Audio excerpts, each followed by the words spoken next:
नमस्कार, दिन भर की बड़ी खबरों में आपका स्वागत है। मैं हूं शिवानी। आज की खबर में बात होगी आरक्षण को लेकर भारी बगावत, मोदी के विरोध में एनडीए के बड़े बड़े दल, अल्पमत में आई सरकार, भारत बंद की घोषणा की।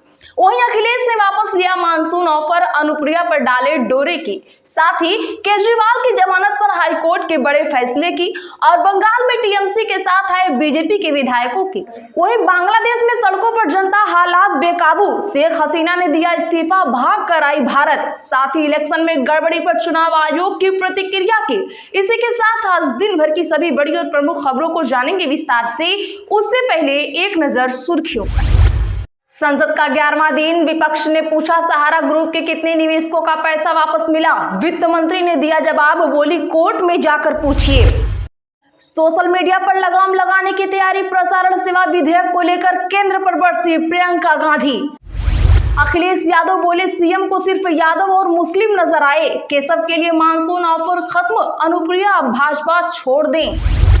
इलेक्शन कमीशन बोला चुनाव आयोग को बदनाम करने की कोशिश की गई। इलेक्टोरल डेटा और नतीजे कानूनन सही, कांग्रेस ने गड़बड़ी के लगाए थे आरोप। मायावती और चिराग पासवान और चंद्रशेखर तक विरोध में। एससी एसटी आरक्षण पर फैसले से उबाल, देश भर में 21 अगस्त को भारत बंद।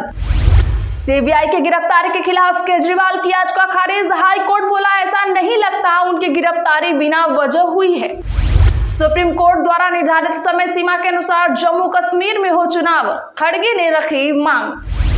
छुआछूत की बात ना करें चिराग पासवान, उनकी पहली हीरोइन कंगना रनौत थी। एससी एसटी आरक्षण में कोटे पर बोले एमएलसी सच्चिदानंद मांझी ने हाजीपुर सांसद को बताया स्वार्थी। पश्चिम बंगाल पर इस प्रस्ताव को लेकर एकजुट हुई भाजपा और टीएमसी, विधानसभा में सर्वसम्मति से कराया गया पास। असम में सरकारी नौकरी के लिए वहीं जन्म होना जरूरी, हेमंत सरकार नए कानून बना रही और लव जिहाद के आरोपी को उम्र कैद की सजा दी जाएगी, ऐसा भी कानून बन रहा है। फरीदाबाद पहुंचे कांग्रेस सांसद दीपेंद्र हुड्डा, बल्लभगढ़ में हरियाणा मांगे हिसाब कार्यक्रम को किया संबोधित, बोले सरकार आने पर होगी 30 घोटालों की जांच। बवाल के बाद बांग्लादेश पीएम हसीना का इस्तीफा, देश छोड़ा। आर्मी ने कहा सेना अंतरिम सरकार बनाएगी, पीएम आवास में घुसे प्रदर्शनकारी। एमसीडी में सीधे पार्षद नियुक्त कर सकते हैं एलजी, सुप्रीम कोर्ट ने कहा पार्षदों को मनोनीत करने के लिए दिल्ली सरकार से सलाह जरूरी नहीं है।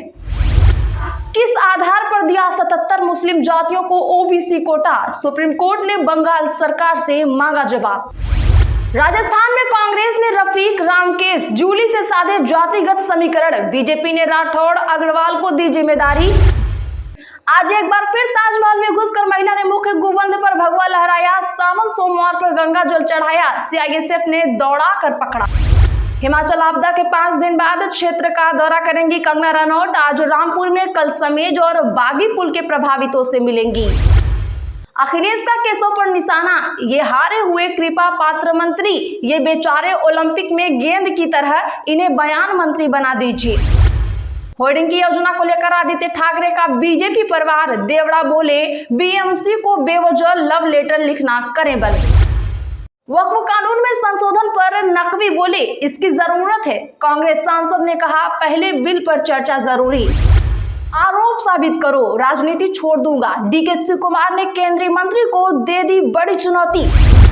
अमेरिका में मंदी की आशंका से सेंसेक्स 2222 अंक गिरा, 78,759 के स्तर पर हुआ बंद, मार्केट कैप 16 लाख करोड़ घटा, जापानी मार्केट 12.40% टूटा। चलिए अब जानते हैं बड़ी और प्रमुख खबरों को विस्तार से। उससे पहले वीडियो को लाइक करें, आपसे रिक्वेस्ट खबरों को आखिर तक जरूर देखें। संसद सत्र का 11वां दिन, विपक्ष ने पूछा सहारा ग्रुप के कितने निवेशकों का पैसा वापस मिला। वित्त मंत्री बोली कोर्ट में जाकर पूछिए। दरअसल बता दें कि संसद के मानसून सत्र का सोमवार को 11वां दिन रहा। लोकसभा में आज प्रश्नकाल के दौरान राजस्थान के सीकर से सीपी सांसद अमरा रामे ने पूछा कि सहारा ग्रुप में निवेश करने वाले कितने लोगों को पैसा वापस किया गया और कितना किया। इस पर पहले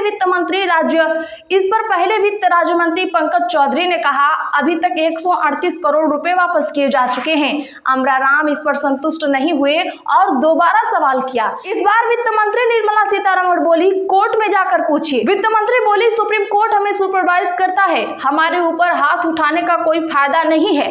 सरकार हाथ जोड़कर बुला रही है कि ये लोग कागजात के साथ आए, हम पैसा देने के लिए तैयार हैं। तो दोस्तों, वित्त मंत्री आपका फंसा हुआ पैसा दे रही है, आप लोग क्यों नहीं लेने जा रहे हैं? कमेंट जरूर करें। सोशल मीडिया पर लगाम लगाने की तैयारी, प्रसारण सेवा विधेयक को लेकर केंद्र पर बरसी प्रियंका गांधी। बता दें कि कांग्रेस नेता प्रियंका गांधी वाड्रा ने मोदी सरकार पर प्रसारण सेवा विधेयक लाकर digital media, social media, OTT platform, निजी तौर पर लिखने और बोलने वालों पर लगाम लगाने की तैयारी करने का आरोप लगाया। उन्होंने कहा कि इन हरकतों को बर्दाश्त नहीं किया जाएगा। कांग्रेस नेता ने सोशल मीडिया पर महात्मा गांधी और जवाहरलाल नेहरू के कोट से साझा करते हुए कहा कि गांधी और नेहरू ने भाषण और प्रेस की स्वतंत्रता पर जोर दिया था। अखिलेश यादव बोले, सीएम को सिर्फ यादव मुस्लिम नजर आए, केशव के लिए मानसून ऑफर खत्म, अनुप्रिया अब भाजपा छोड़ दें। बता दें कि सपा प्रमुख अखिलेश यादव आज लखनऊ जनेश्वर मिश्र पार्क पहुंचे। यहाँ जनेश्वर मिश्र की जयंती पर उनकी प्रतिमा पर माल्यार्पण किया। इस दौरान उन्होंने कहा कि लखनऊ बैड टच घटना में सीएम योगी को सिर्फ यादव और मुस्लिम नजर आए। चुनाव से पहले भाजपा षड्यंत्र करना चाहती है।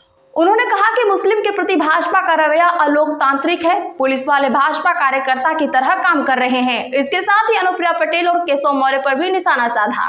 केंद्रीय मंत्री अनुप्रिया पटेल को लेकर अखिलेश यादव ने कहा कि आरक्षण की इतनी चिंता है तो भाजपा से दूरी बना ले। केशव के लिए कहा, अब लगता है कि उनके लिए मानसून ऑफर खत्म हो गया है।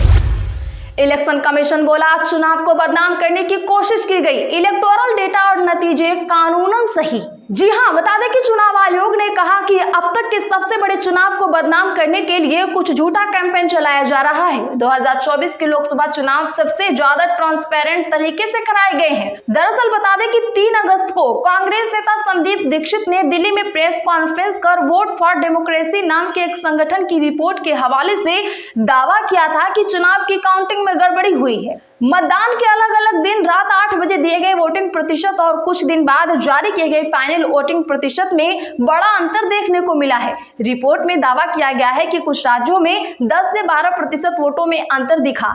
बूथ में शाम 6 बजे तक वोटिंग खत्म हो जाती है। क्या 7 बजे के बाद भी बूथ में इतने लोग थे जिससे 10 से 12% तक के वोट डाले गए हों और कुछ दिनों बाद जारी फाइनल वोटर्स टर्नआउट में वोटों का प्रतिशत बहुत ज्यादा बढ़ा। मायावती, चिराग पासवान और चंद्रशेखर तक विरोध में SC/ST आरक्षण पर फैसले से उबाल, 21 अगस्त को भारत बंद। जी हां, बता दें कि सुप्रीम कोर्ट ने पिछले सप्ताह SC और ST आरक्षण में उप कोटा तय करने को मंजूरी दी थी। अदालत ने कहा था कि यदि राज्य सरकारों को लगता है कि SC और ST वर्ग की कोई जाति ज्यादा पिछड़ी है तो फिर उसके लिए सब कोटा तय किया जा सकता है। यही नहीं, 7 जजों की संवैधानिक बेंच ने 4-3 के बहुमत से कहा था कि SC और ST में क्रीमी लेयर की भी पहचान होनी चाहिए। इस वर्ग में क्रीमी लेयर के तहत आने वाले लोगों को आरक्षण का लाभ नहीं मिलना चाहिए, इसके बजाय उसी समाज के गरीबों को प्राथमिकता दी जानी चाहिए। शीर्ष अदालत के फैसले का एक वर्ग ने स्वागत किया तो वहीं दलित समाज के बड़े हिस्से में उबाल देखा जा रहा है। पश्चिम बंगाल पर इस प्रस्ताव को लेकर एकजुट हुई भाजपा और टीएमसी, विधानसभा में सर्वसम्मति से कराया गया पास। जी हां, बता दें कि पश्चिम बंगाल विधानसभा में आज चौंकाने वाला नजारा देखने को मिला। दरअसल यहां सत्ताधारी दल तृणमूल कांग्रेस और विपक्षी दल भाजपा के बीच करीब करीब पहली बार किसी मुद्दे पर एकजुटता देखने को मिली। दरअसल हुआ कुछ यूं कि टीएमसी ने सदन में बंगाल को बांटने के खिलाफ एक प्रस्ताव विधानसभा में पेश किया था। इसे लेकर ही दोनों पार्टियां साथ नजर आई और प्रस्ताव को सर्वसम्मति से पास कराया गया। आपको बता दें कि कुछ दिनों पहले ही बंगाल भाजपा के अध्यक्ष सुकांत मजूमदार ने कथित तौर पर बंगाल के बंटवारे की मांग उठाकर हलचल मचा दी थी। इसे लेकर तृणमूल कांग्रेस के कई नेताओं ने नाराजगी जताई थी। खुद भाजपा के नेता भी मजूमदार की इस मांग पर एकमत नहीं रहे।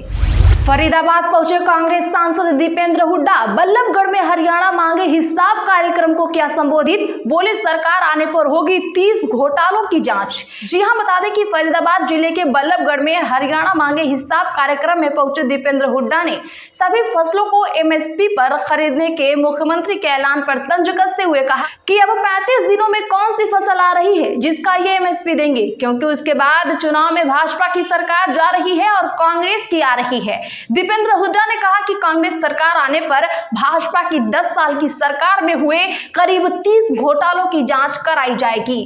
बवाल के बाद बांग्लादेश पीएम हसीना का इस्तीफा, देश छोड़ा। आर्मी ने कहा सेना अंतरिम सरकार बनाएगी, पीएम आवास में घुसे प्रदर्शनकारी। बता दें कि बांग्लादेश में आरक्षण विरोधी आंदोलन हिंसक होने के बाद पीएम शेख हसीना ने आज इस्तीफा दे दिया है। सेना प्रमुख जनरल वकार उज जमान ने इसकी पुष्टि की है। उन्होंने ढाका में प्रेस कॉन्फ्रेंस कर कहा कि अब सेना अंतरिम सरकार बनाएगी। उधर ढाका में हालात बेकाबू दिख रहे हैं। सेना प्रमुख ने लोगों से शांति बहाली की अपील की है। उन्होंने कहा कि हम हालात काबू में ले आएंगे, भरोसा रखें। बता दें आपको कि करीब 4 लाख लोग सड़कों पर हैं। राजधानी में जगह जगह बवाल और तोड़फोड़ की जा रही है। अब पीएम शेख हसीना ने पीएम आवास छोड़ दिया है। न्यूज एजेंसी एएफपी ने सूत्रों के हवाले से बताया है कि प्रधानमंत्री ढाका छोड़कर किसी सुरक्षित जगह पर शिफ्ट हो गई हैं। उनके साथ उनकी बहन रेहाना भी हैं। किस आधार पर दिया 77 मुस्लिम जातियों को ओबीसी कोटा? सुप्रीम कोर्ट ने बंगाल सरकार से मांगा जवाब।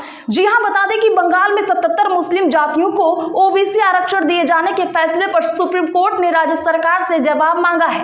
ममता सरकार के फैसले पर हाई कोर्ट ने रोक लगाई थी, जिस पर राज्य ने सुप्रीम कोर्ट का रुख किया। अब अदालत ने पूछा है कि आखिर राज्य सरकार ने किस आधार पर 77 जातियों को ओबीसी का दर्जा दिया था। इन जातियों में से ज्यादातर मुस्लिम धर्म को मानने वाली हैं। बता दें कि कलकत्ता हाई कोर्ट ने मई में ही इस आरक्षण को अवैध करार दिया था और 77 जातियों को ओबीसी की सूची से बाहर करने का आदेश दिया था। तो आज के लिए बस इतना ही। रोज की ऐसी की बड़ी खबरों के लिए अगर चैनल पर आप नए हैं तो चैनल को अभी सब्सक्राइब करें, बगल में घंटी के निशान को जरूर दबा लें, वीडियो को लाइक करें, इसे ज्यादा से ज्यादा लोगों में शेयर जरूर करें।